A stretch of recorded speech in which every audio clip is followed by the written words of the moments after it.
बहुप्रलंबित आणि बहुचर्चेत असलेल्या स्थानिक स्वराज्य संस्थेच्या निवडणुकींचा निकाल जो आहे तो जाहीर झाला। एकंदरीतच आपण पाहतोय की महाराष्ट्राची मिनी विधानसभा म्हणून या निवडणुकींकडे पाहायला मिळत होतं।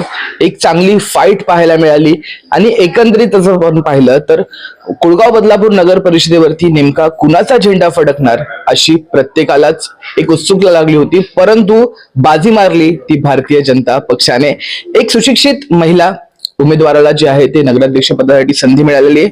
आपल्यासोबत रुचिताजी घोरपडे असतील, आपण त्यांच्याकडून जाणून घेऊयात। खरं तर निवडणुका जाहीर झाल्या त्यानंतर प्रचार प्रसार टीका टिप्पणी सर्व काही बदलापूरच्या जनतेने पाहिलं, परंतु निकाल जो आहे तो भारतीय जनता पक्षाच्या बाजूने लागलाय आणि यंदा संधी जी आहे ती रुचिताताईंना मिळाली। आपल्यासोबत स्वतः नगराध्यक्ष असतील कुळगाव बदलापूर नगर परिषदेच्या, आपण त्यांच्याकडून जाणून घेऊयात की एकंदरीतच आता बदलापूरच्या विकासासाठीची मोहीम त्यांची कशी असणार आहे। रुचिताजी स्वागत आहे आपलं। काय सांगाल, गेल्या 2 महिन्यापासून निवडणुका जाहीर झाल्या त्यानंतर प्रत्येक शहरामध्ये प्रत्येक चर्चेमध्ये एक नाव होतं तुमचं आणि अखेर बदलापूरच्या जनतेने एक संधी दिली। काय प्रतिक्रिया जेव्हा निकाल घोषित झाला तेव्हा? खूप आनंद झाला, कारण का हा विजय म्हणजे लोकशाहीचा विजय आहे। लोकांना खऱ्या अर्थाने या बदलापूरमध्ये डेव्हलपमेंट हवी आहे, या शहराचा विकास हवा आहे, तर त्याच्यासाठी त्यांनी माझा चेहरा म्हणजे एक्सेप्ट केलाय। कारण काय, ह्याच्यापूर्वी राजेंद्र घोरपडे सरांनी केलेलं काम लोकांच्या अजूनही लक्षात आहे की एक नगराध्यक्ष म्हणून काय काम झालं पाहिजे या शहरामध्ये, ते त्यांनी त्यांच्या सगळ्यांच्या लक्षात आहे। घोरपडे साहेबांनी तेच काम केलेलं आहे जे नगराध्यक्षाला करायला हवं। आणि आतापर्यंतचा आमचा 20 वर्षाचा अनुभव, आमचं प्रभागात झालेलं काम, लोकांशी असलेला दांडगा संपर्क, आमचं संयमी वृत्ती आणि लोकांपर्यंत फक्त काम घेऊन पोहोचण्याची आमची वृत्ती, म्हणजे माझे काम माझी ओळख, हेच आमचं ब्रीदवाक्य आहे माझं आणि घोरपडे साहेबांचं।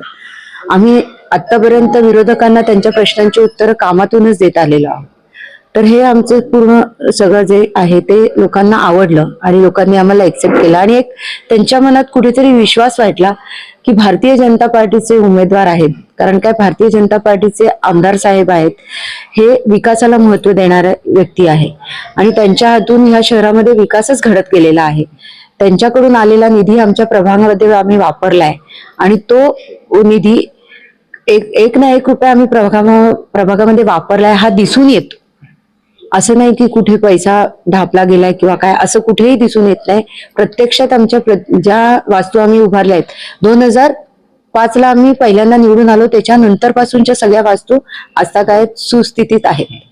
म्हणजे लोकांना एक विश्वास आहे की शहराचा खऱ्या अर्थाने सच्चाईने जर कोण विकास करू शकतं तर ते भाजपचे उमेदवार आणि रुचिता राजेंद्र घोरपडे नगराध्यक्ष झाल्यावर, म्हणून त्यांनी आम्हाला हा कौल दिलेला आहे। नक्कीच आपल्यासोबत राजेंद्रजी घोरपडे असतील, आपण त्यांच्याकडून देखील जाणून घेऊया। सर, सध्या महाराष्ट्रात बीजेपी फॅक्टर पाहायला मिळतोय, कशी ही जादू झाली? ही जादू काय आत्ताची नाहीये। कुळगाव बदलापूर नगरपालिकेत जे काही थेट नगराध्यक्ष रुचिता घोरपडे ज्या निवडून आल्या, हे काही एका दिवसाचं काम नाहीये। भारतीय जनता पार्टी 2014 पासून, जेव्हापासून देशाचे पंतप्रधान नरेंद्र मोदी झालेले आहेत, तेव्हापासून ही संघटना खूप जोरात काम करत आहे। राज्यामध्ये देवेंद्र फडणवीस यांचं नेतृत्व अतिशय कुशल आहे। या नेतृत्वामध्ये तुम्ही बघितलं असेल की अनेक निवडणुका होऊन गेल्या आणि प्रत्येक निवडणुकीमध्ये भारतीय जनता पार्टी हा सर्वात मोठा पक्ष आहे। आणि त्याच निमित्तानं बदलापूरमध्ये 27 तारखेला जेव्हा देवेंद्र फडणवीस निवडणुकीच्या प्रचार सभेला आले, त्यावेळेस त्यांनी त्यांच्या भाषणामध्ये बदलापूरकरांना हाक मारली की या बदलापूरला मला स्मार्ट सिटी बनवायचं। स्मार्ट सिटी बनवायचं म्हणजे काय बनवायचं, तर जी आपण नेहमी म्हणत असतो की या शहराला मोठे प्रोजेक्ट्स हवेत, जी काही विकास कामं आहेत ती मोठ्या दर्जाची असायला हवीत, तोच विचार घेऊन जनतेने देवेंद्र फडणवीस यांच्या हाकेला साथ दिली आणि रुचिता घोरपडे यांना मतदान केलं।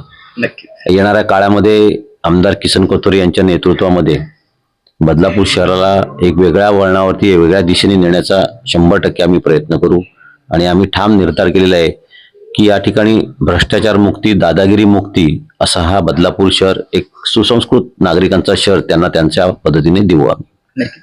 खरं तर जनतेने एक मोठी जबाबदारी आता तुमच्यावर दिलेली आहे येणाऱ्या काळामध्ये कशा प्रकारे आपण ती जबाबदारी पार पडाल आणि बदलापूरच्या विकासासाठी बदलापूरकरांना यंदा काय नवीन पाहायला भेटणार आहे? बदलापूरमध्ये मोठे मोठे प्रोजेक्ट आहेत की जे होणं गरजेचं आहे. बदलापूर आपलं एक सुसंस्कृत शहर आहे. चौथी मुंबई बनायच्या दिशेने आपल्या बदलापूरची वाटचाल चालू झालेली आहे आणि ते स्वप्न आहे आमचं, आमदार साहेबांचं आणि आपल्या मुख्यमंत्री साहेबांचं. तर आपल्या इथे नाट्यगृह झालं पाहिजे, तसेच एक अद्ययावत शासकीय रुग्णालय झालं पाहिजे. ते मंजूर पण झालेलं आहे, त्याचंही काम थोड्याच दिवसात चालू होईल. ईस्ट वेस्ट आणखीन एक फ्लायओव्हर ब्रिज होतो आहे बेलवली येथे. असे मोठे मोठे प्रोजेक्ट आहेत. रेल्वेच्या संदर्भात आज चौथी लाईन, तिसरी लाईन, चौथी लाईनचं काम जे चालू झालेलं आहे ते लवकरात लवकर पूर्ण, कारण का निधी आपल्याला केंद्रातून मंजूर झालेला आहे.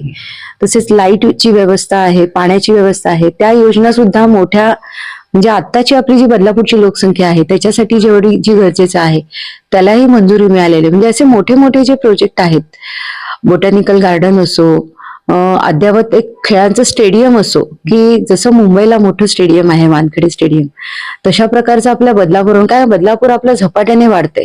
आज पूर्ण मुंबईची सगळी लोक आपल्या बदलापूरला राहायला येत आहेत. की का तर एक शांत आणि सुसंस्कृत असं शहर म्हणून आपलं बदलापूर ओळखलं जाते. तर त्याच्यासाठी आपल्याला या बदलापूरला एक स्मार्ट सिटी बनवायचंय. आणि आता 27 तारखेला मागच्या जेव्हा देवेंद्र फडणवीस साहेब येऊन गेले तेव्हा त्यांनी एक शब्द दिला आमदार साहेबांना की नगराध्यक्ष आणि जास्तीत जास्त नगरसेवक तुम्ही बदलापूर मधून भाजपचे आम्हाला द्या.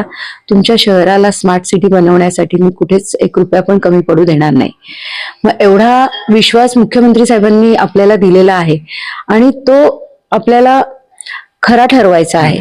तर त्या दिशेने आपल्याला वाटचाल करायची. हे मोठे मोठे प्रोजेक्ट पूर्णत्वाला किंवा चालू होण्याला खूप गरजेचं आहे आणि ते आम्हाला विश्वास आहे की आम्ही त्याचा जास्तीत जास्त पाठपुरावा करून सगळे मार्गस्थ लावू. आज 14 मेट्रो आपल्याकडे येते, म्हणजे आपल्या शहराचा तर कायापालटच होणार आहे. म्हणजे मुंबई सारखीच आपलं बदलापूर वाटणार आहे. त्याच्यामुळे खऱ्या अर्थाने आम्हाला हे मोठे प्रोजेक्ट व्यवस्थित सुस्थितीत चालू करायचे आहे. त्याच्यासाठी जास्तीत जास्त पाठपुरावा करून आम्ही लोकांच्या सेवेत जाणार आहोत. नक्कीच. अगदी शेवटचा प्रश्न, 2014-15 मध्ये शेवटच्या निवडणुका झाल्या, त्यामध्ये सर्वांना खात्री होती की 2020 मध्ये निवडणुका लागतील, परंतु महामारी कोविड आली आणि अखेर 2025च्या सरतेशेवटी निवडणुका जाहीर झाल्या. अनेक मोठा विजय आता भारतीय जनता पक्षाचा झालाय. यामध्ये तुम्ही विजयाचं श्रेय नेमकं कोणाला द्याल? यामध्ये विजयाचं श्रेय म्हणजे 2014 पासूनच आपली वाटचाल सुरू झाली भाजपची उंची वाढण्याची. कारण का आपले नशीब जोरदार समजायचं की एक नरेंद्र मोदी साहेबांसारखा एक नेतृत्व आपल्याला पंतप्रधान या रूपामध्ये लाभलेला आहे की ज्यांचं ब्रीदवाक्य आहे ना खाऊंगा ना खाने दूंगा. कारण काय भ्रष्टाचार विरोधात त्यांनी आतापर्यंत ते वाटचाल करत आले म्हणून तिसऱ्यांदा ते पंतप्रधान झाले.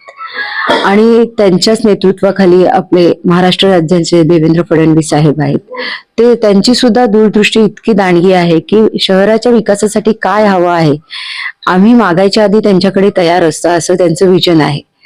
तसेच आमचे भारतीय जनता पार्टीचे प्रदेश अध्यक्ष हे चव्हाण साहेब, त्यांचं नेतृत्व लोकांनी, आमच्या कार्यकर्त्यांनी एक्सेप्ट केलेलं आहे की एक प्रदेश अध्यक्ष कसा असावा तर चव्हाण साहेबांसारखा असावा.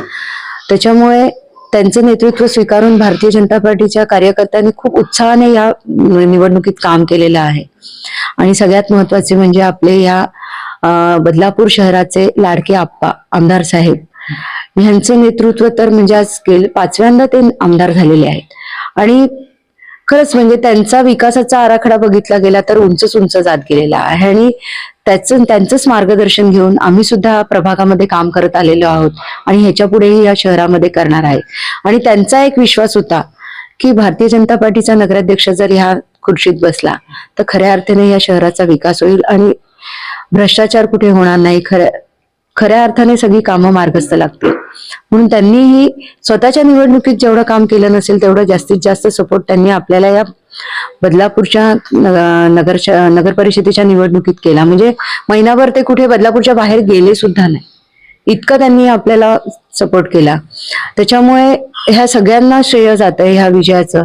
कारण का ह्यांनी दिलेल्या मार्गदर्शनावर आम्ही अंमलबजावणी करत काम करत गेलो आणि सगळ्यात महत्वाचं म्हणजे घोरपडे साहेब, ज्यांचा मागील 20 वर्षाचा नाही तर जवळजवळ 37 वर्षाचा अनुभव आहे समाजसेवेचा त्यांना.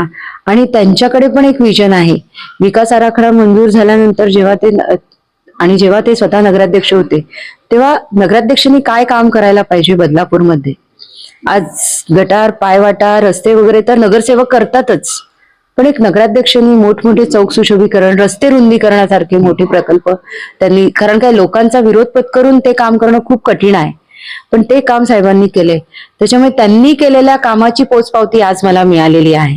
कारण काय मी आतापर्यंत काम करत आले ते फक्त प्रभागामध्ये केले, आणि घोरपडे साहेबांचं काम आहे ते आमदार साहेबांच्या मार्गदर्शनाखाली त्यांनी शहरामध्ये खूप दांडगा संपर्क केलेला आहे, आणि लोकांमध्ये एक चांगली आमची एक छवी आहे, आणि नागरिकांना ती छवी आवडली आणि त्यांनी आम्हाला एक्सेप्ट केलेली आहे. एकंदरीतच पाहतो आपण, माझी कामच माझी ओळख आहे या ब्रीदवाक्याला घेऊन आता नगराध्यक्ष पदासाठी आपण पाहतोय की पुढील काळामध्ये जो आहे तो विकासाची कामं होणार आहेत. एकंदरीतच बहुप्रलंबित आणि बहुचर्चित असलेल्या निवडणुकींचं बिगुल जे आहे ते मतदानाच्या रूपाने पार पडलेलं आहे, आणि एकंदरीतच कोळगाव बदलापूर नगर परिषदेवरती जो आहे तो भारतीय जनता पक्षाचा नगराध्यक्ष असेल, आणि झेंडा जो आहे तो आता भारतीय जनता पक्षाचा असणार आहे. तुर्तास इतकंच. अशाच नवनवीन अपडेटसाठी पाहत रहा ठळक वार्ता. व्हिडिओ जर्नलिस्ट राहुल साळवे सोबत मी अनिकेत. ठळक वार्ता बदलापूर.